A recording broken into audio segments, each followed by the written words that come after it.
이 새벽 시간에도 주님의 은혜를 사모하며 나오신 여러분들에게 주연에 함께하기를 축복합니다. 에스라서 9장과 10장 이제 2장을 남겨두는데요. 이 9장과 10장에서는 이제 에스라가 두 번째 귀환을 하고 난 다음에 그렇게 많은 시간들이 지나지 않아서 또 이스라엘 백성들이 하나님께서 베푸셨던 그분의 은혜를 또 잊어버리고 반역하는 죄악된 행위가 발견됐다라는 소식을 듣고서는 하나님 앞에 안타까워하는 마음으로 감히 하나님 앞에 어찌할 수 없는 마음으로 그 백성들의 죄악을 품고 하나님 앞에 회개하는 그런 내용이 나타나고요. 이런 회개와 함께 하나님께서 그 백성들의 마음을 주께서 인도하시니까 그 백성들이 이제라도 우리가 하나님 앞에 다시 돌아오겠습니다. 우리의 모든 잘못된 죄악들을 다 끊어버리겠습니다 하는 그런 결단을 내리는 일이 이제 10장에 보게 되면 나타납니다. 에스라 선지자가 그의 평생에 하나님 앞에 결심했던 한 가지 사실은 자신 하나님의 율법을, 하나님의 말씀을 연구하고 그 말씀을 준행하고 그 말씀을 가르쳐서 온 백성들이 하나님 앞에 참으로 진실하게 섬겨가는 그런 신앙의 부흥을 꿈꿨던 인물입니다. 그래서 이방 군주의 총애를 받았지만 나는 내 나라로 돌아가서 내 민족들의 신앙과 함께 하나님을 진실하게 섬기는 이 일들을 위해서 나는 한평생 살리라, 이런 각오와 함께 그가 많은 동료 백성들을 거느리고 예루살렘으로 돌아옵니다. 그리고 재건된 성전에서 참된 신앙의 내실을 기하는 일들을 위해서 그가 자기의 분본을 행하며 살아가고 있는 것인데, 얼마의 시간이 지나지 않아서 유대인들 가운데서 특별히 지도자층들을 중심으로 해서 이방인들이 행하는 가증한 일들을 행한다고 하는 소문을 듣게 됐습니다. 우리가 읽은 말씀 중에서 4절 말씀 한번 보시죠. 4절에 이에 이스라엘의 하나님의 말씀으로 말미암아 떠는 자가 사로잡혔던 이 사람들의 죄 때문에 다 내게로 모여오더라. 여기서 나는 에스라를 말합니다. 어떤 사람들이 그에게로 찾아왔다고 말하냐면 하나님의 말씀으로 말미암아 떠는 자, 하나님의 말씀을 두려워하는 자들, 이러한 자들이 지도자 틈들을 중심으로 해서 먼저부터 일어나는 가증한 그런 죄악들을 보고서 도대체 어떻게 해야 됩니까 하는 그런 심정으로 에스라를 찾아와서 이러한 죄악들이 지금 성행하고 있는데 어떻게 해야 됩니까? 이렇게 말하는 겁니다. 적어도 돌아왔던 그 백성들이 가졌던 그들의 신앙에 있어서 지도자들이 또 앞장서서 이런 죄악된 일들을 행함에도 불구하고 그 시대의 파수꾼과 같은 그런 일이 있었다는 겁니다. 어떤 사람들이었습니까? 하나님의 말씀을 인하여서 두려워 떠는 자들, 하나님 말씀을 경외하는 자들, 이러한 자들이 그때의 파수꾼이 되어서 더 이상 어둠 가운데 치달아 하나님의 진노 아래 놓이게 하지 않도록 이제 에스라에게 찾아와서 이러한 일이 일어나고 있는데 어떻게 해야 됩니까? 이렇게 묻는 것입니다. 오늘날의 교회가 이 사회 가운데서 이런 파수꾼 역할을 감당하는 사명이 있고, 교회 가운데서도 마찬가지입니다. 우리가 하나님을 섬기는 사람들, 우리 신자들이 이런 파수꾼과 같은 그런 심정으로 살아가야 할 그런 책임이 있는 것이죠.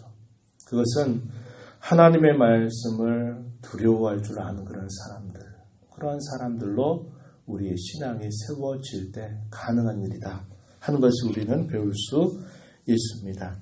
이러한 보고를 듣고서는 에스라는 어떻게 합니까? 속옷과 겉옷을 찢고 머리털과 수염을 뜯으면서 이러한 상황에 대해 기가 막혀 어찌할 줄은 모르는 그런 모습입니다. 그가 저녁 제사를 드릴 때 하나님 앞에서 그가 길게 그 백성들의 모든 죄악을 자기의 죄악으로 여기고서 회개하는 그런 내용이 본문 6절로부터 마지막 15절까지 길게 표현이 되고 있습니다. 주목하는 표현은 에스라가 이 백성들의 죄악이다, 이 백성들이 이렇게 했다라고 말하지 않고요. 뭐라고 말하냐면 항상 우리가 이렇게 표현하고 있다고 하는 겁니다. 이게 뭘까요? 전체를 책임지는 공동체적인 그 백성들과 자기와 다른 것이 아니라 한 하나님의 백성이고 같은 하나님의 자녀인 것을 기억하기 때문에 그 백성들의 죄악이고 자기의 죄악인 줄로 알고 기도하는 이 에스라의 모습을 우리가 살펴보게 되는 것이죠. 우리가 오늘날 교회를 생각하면서 기도하는 것, 또 내가 섬기고 있는 구역을 위해서 기도하는 것, 내가 섬기고 있는 기관을 마치 내 문제처럼 끌어안고 기도하는 그런 자세, 이러한 자세를 우리는 배워야 한다는 겁니다. 나는 괜찮은데요, 나는 아닌데요, 다른 사람이 그러는데요, 이런 태도가 아니라 품고 기도하는 그러한 자세를 우리는 살펴볼 수 있게 됩니다. 그런 하나님 앞에 탄식하면서 그 죄악을 하나님 앞에 고백드려요. 6절에 한번 보십시오. 나의 하나님이여, 내가 부끄럽고 낯이 뜨거워서 감히 나의 하나님을 향하여 얼굴을 들지 못하오니 이는 우리 죄악이 많아 정수리에 넘치고 우리 허물이 커서 하늘에 미침이니이다. 이렇게 고백합니다. 부끄럽고 낯이 뜨거워서 감히 하나님 앞에 얼굴을 들지 못하겠습니다. 이렇게 고백하는 겁니다. 왜 그렇다고 말합니까? 죄악이 많아 정수리까지 넘치고 허물이 커서 하늘에 미칠 정도로 하나님 앞에 이러한 죄악을 지은 것을 생각하니 부끄럽고 낯이 뜨거웠다. 이렇게 말하는 것입니다. 죄악을 크게 볼 줄 아는 사람, 소망이 있는 사람입니다. 그냥 자기 짓는 죄악을 아무것도 아닌 것처럼 여기는 사람, 소망이 없어요. 여기서 말하는 실제적인 죄의 고백이 뭐냐면 통혼이라고 하는 것입니다. 하나님께서 그 백성들에게 너희는 거룩한 백성이니 그 땅의 이방의 종교와 이방의 관습에 젖어 있는 하나님을 알지 못하는 사람들과 섞여서 결혼하지 않도록 하라고 하는 명령을 내리셨고, 이 명령을 잘 따를 때 너희가 그 땅에서 번영하고 잘 될 것을 내가 약속한다. 하나님 이런 말씀을 그 백성들에게 주셨거든요. 그런데 지도자층들부터 그 땅의 족속들과 더불어 자녀들을 장가보내고 시집 보내는 그런 일들을 통해서 자신들이 이 계명을 범하게 된 것입니다. 어떻게 보면 그게 뭐 그렇게 큰 죄악이라고 이렇게 말할까 싶은데 에스라는 이 문제를 두고 이건 단순한 문제가 아니라고 생각합니다. 이것은 하늘에까지 미치는 죄악이고 우리의 머리끝까지 이르는 그런 죄악임을 하나님 앞에 고백하는 것입니다. 여러분들이 처음에 예수 그리스도를 만나셨을 때 한번 생각해 보십시오. 예수님 앞에서 내가 죄인이라고 하는 사실들을 고백했던 그때를 한번 기억해 보십시오. 내가 뭘 잘못했다고, 나는 다른 사람보다 별로 잘못한 것 없고 나는 그래도 다른 사람보다는 잘 살았던 사람인데 이렇게 생각하시는 분이 있습니까? 아니거든요. 하나님이 지극히 크고 하나님이 지극히 두려우신 분인 줄을 아는 사람은 사소한 죄도 사소하다 여길 수 없는 겁니다. 왜냐하면 그것이 하나님 앞에 있기 때문에 그러한 것이죠. 그래서 에스라는 그 백성들의 죄악을 자신의 죄악으로 여기면서 하나님 앞에 너무나 찰 때까지 차버린 이 죄악을 가지고 낯이 뜨거워서 하나님 앞에 감히 얼굴을 들지 못하겠습니다. 이렇게 고백한 것입니다.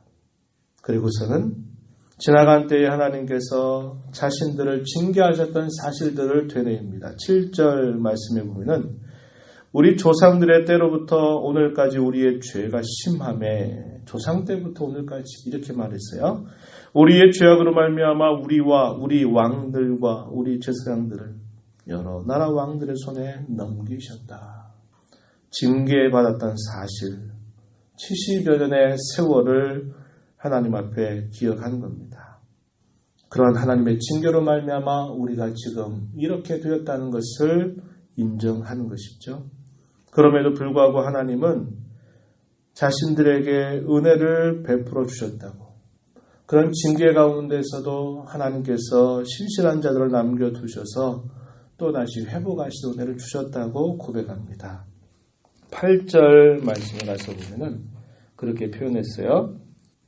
이제 우리 하나님 여호와께서 우리에게 잠시 동안 은혜를 베푸사. 이 잠시 동안 이 말이 우리가 조금 눈여겨봐야 된다고 생각합니다. 잠시 동안 은혜를 베푸사 얼마를 남겨두어 피하게 하신 우리를 그 거룩한 초소의 박힌못과 같게 하셨다. 자격이 없는 자들을 하나님의 거룩한 초소에 잘 박힌 못처럼 은혜를 베푸셨다는 것을 이야기합니다. 또 진노 가운데서 종로로 타는 중에도 하나님께서 눈을 밝히셔서 하나님을 소망하게 하고 하나님의 말씀을 기억하게 하고 그들로 하여금 하나님의 손길을 잊지 않도록 하셨다는 거죠. 우리 하나님이 우리 눈을 밝히사 우리가 종로를 타는 중에서 조금 소생하게 하셨나이다. 여기 조금이라고 하는 표현 역시 눈여겨봐야 한다는 겁니다. 이게 뭐라는 거야? 하나님이 조금의 은혜를 베푸셨다. 잠시 동안만 이렇게 하셨다. 그걸 말하는 뜻일까요? 그게 아닙니다. 뭘까요? 또 어떻게 될지 모르는 이 백성들의 끊임없는 변하는 마음들. 이렇게 하겠다고 또 반역하고 또 저렇게 하겠다고 말하고 또 잊어버리는 그러한 모습들을 이렇게 표현한 겁니다. 잠시 동안, 조금 이렇게 말합니다. 그래서 하나님께서 우리에게 그냥 조금 베푸셨다, 잠시 동안 하셨다 그걸 말하는 게 아니라 하나님이 이러한 긍휼과 자비를 베푸심에도 불구하고 또 그 은혜를 망각하고 잊어버리는 그 백성들의 그 순식간에 변하는 마음, 그러한 마음들을 이렇게 표현한 것으로 우리가 봐야 한다는 겁니다. 우리가 노예가 되었지만 하나님은 그 노예살이, 종살이에서 버려두지 않고 왕들에게 불쌍히 여김을 받았다. 9절에서 말합니다. 그렇죠? 고레스 왕, 다리오 왕, 아닥사스다 왕의 마음을 하나님이 움직여서 그 군주의 마음을 움직여서 그들로 하여금 조서를 손에 들고 나오게 하신 겁니다. 그리고 돕게 하신 겁니다. 이 하나님의 전능한 손길이었어요. 누가 어떻게 할 수 있는 일이었습니까? 하나님이 하신 일이었거든요. 은혜를 입기 위해서 무너졌던 이 예루살렘에 다시 성전을 재건하는 일을 감당하게 하셨고 그곳에서 다시 하나님 섬기는 제사를 회복할 수 있도록 하나님이 해주셨다는 것을 이렇게 고백하고 있는 겁니다. 9절 끝에 보니까 울타리를 주셨습니다 라고 말하면서 하나님께서 베푸신 긍휼과 은혜를 고백하고 있는 겁니다. 그런데 이렇게 하나님이 하셨음에도 불구하고 또 주의 계명을 저버렸으니 도대체 제가 하나님께 무슨 말씀을 더 드리겠습니까? 이렇게 말합니다. 10절에서 하나님께 도무지 면목이 없습니다. 이렇게 고백합니다. 그리고 역시 뒤에 가서도 또 그렇게 말하는 거죠. 14절에 가서 보면 우리가 어찌 다시 주의 계명을 거역하고 이 가증한 백성들과 통원하리이까. 마지막 절에 우리가 남아 피한 것이 오늘날과 같사옵건을 도리어 주께 범죄하였으니 이 때문에 주님 앞에 한 사람도 감히 서지 못하겠습니다. 어찌합니까? 또 긍휼을 구할 만한 자격조차도 되지 못합니다. 이렇게 고백하는 에스라의 모습을 우리가 살펴보게 됩니다. 통원이 왜 그것이 문제가 될까요? 그 백성들이 결국 통원하게 되면 자신들이 누구인가를 잊어버리게 됩니다. 자신들이 하나님 앞에 거룩한 백성으로 구별됐다고 하는 사실을 또 잊어버리고 또 이방의 종교와 관습에 또 끌려다니고 그 영향을 받아서 결국은 또 패망을 부추기는 그런 일들이 다가오게 됨을 분명히 알기에 하나님은 너희가 그 땅에 들어갈 때 그 땅은 더러운 땅이다. 이방 사람들이 다 더럽게 만든 땅에 너희가 그 땅에 들어갈 것인데 절대로 그들과 섞여 살아서는 안 된다. 그들의 모습을 본떠 살아서 안 된다. 거룩하게 살아야 된다. 이렇게 말하면서 경건한 자손들이 믿지 않는 그런 자손들과 섞여서 살지 않도록 그렇게 하나님이 말씀하신 겁니다. 그런데 통원을 통해서 자신들의 정체성을 잃어버렸는데 그 일이 백성들로부터 시작된 일이 아니라 이 백성들의 지도자들로부터 이 일들이 시작됐다는 겁니다. 그것을 하나님 앞에 고백하면서 어찌합니까? 말하고 있는 것입니다. 교회의 참된 부흥과 성장 그리고 하나님 나라가 확장되는 일, 우리 주님이 기뻐하신 일이고 소원입니다. 뿐만 아니라 우리 모두의 소원이기도 하다는 것입니다. 그럴 때 이러한 것을 우리가 꿈꾸고 있다면 우리가 하나님 앞에서 우리의 죄악됨을 회개하지 않고는 이 일은 이루어질 수 없음을 우리는 배우게 되는 것이죠. 이 세상과 짝해서 이 세상 가운데서 거룩한 백성으로 살지 않는 우리의 죄악됨을 하나님 앞에 큰 죄악으로 여기지 않는 한 교회의 참된 부흥과 성장은 우리의 것이 되지 못합니다. 하나님의 나라가 이 땅에서 확장되는 일도 또한 이루어질 수 없는 일임을 우리는 배우게 됩니다. 이 백성들의 어리석음을 보면서 오늘 우리는 우리 자신의 어리석음을 봅니다. 끊임없이 우리가 하나님의 은혜를 믿고 살고 있지만은 매일 우리가 살아가는 삶 속에서 믿지 않는 사람들이 살아가는 삶을 부러워하기도 하고 본떠 살기도 하고 거룩한 그러한 삶을 잊고 살아갈 우리 모습들이 얼마나 많이 있는가를 보면 에스라가 고백한 이 죄악된 모습이 그 옛날 일적에 그 당시 백성들에게만 있는 것이 아니라 오늘 우리에게도 있는 죄악된 모습을 발견하게 됩니다. 이 새벽 시간에 하나님 앞에 신앙의 참된 부흥과 성장 그것을 우리가 소원할 때 하나님 우리의 죄악됨을 불쌍히 여겨 주시옵소서. 거룩한 삶을 회복하는 우리의 삶이 되게 주시옵소서. 간절하게 기도하며 또 오늘을 주신 말씀에 순종하며 살게 되기를 축복합니다. 하나님 아버지 감사합니다. 이 새벽 시간에도 저희들을 주께로 인도하셔서 오늘도 말씀을 통하여 에스라에게 그리고 그 백성들에게 베푸셨던 하나님의 크신 은혜에도 불구하고 또 하나님의 은혜를 망각하고 반역하고 배역하는 그러한 악한 일들을 가슴 아파하면서 탄식하고 기도하는 그런 모습을 살펴보았습니다. 하나님 아버지, 저희가 이 땅에 사는 동안 하나님의 한량없는 긍휼과 자비를 늘 힘입고 살고 있지만은 얼마나 많은 순간순간들 저희들이 누구인가를 잊어버리고 이 세상을 부러워하기도 하고 짝하기도 하고 이 상 가운데 살아갈 때가 많은지 모릅니다. 이 시간도 저희들의 모든 죄와 허물들을 주님 앞에 구하며 저희들의 마음이 주의 은혜로 새로워지게 하여 주셔서 거룩한 백성으로 저희들의 삶을 살아가도록 도와주시며 인도하여 주옵소서.